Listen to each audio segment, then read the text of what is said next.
The overall goal of this procedure is to establish primary human placental and decidual organ cultures for the study of the infection of the maternal-fetal interface.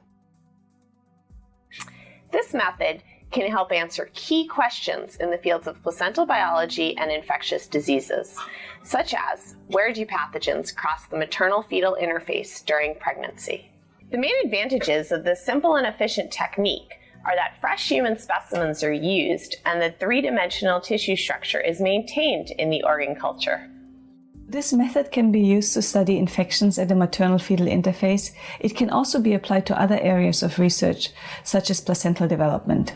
Visual demonstration of this method is critical, as the selection of appropriate tissue for culturing is difficult without prior knowledge of the microanatomy, and demonstrating this method will be Dr. Gabrielle Rizzuto.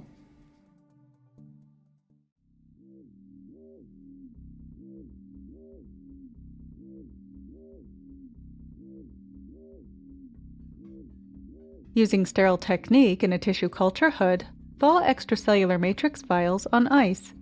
Then dilute the warmed extracellular matrix at a 1:1 ratio with ice-cold collection medium. Mix the suspension with pipetting, taking care not to induce bubbles. Next, place transwell inserts with 0.4 micron pores into individual wells of a 6-well tissue culture plate and coat each insert with 100 microliters of the extracellular matrix suspension.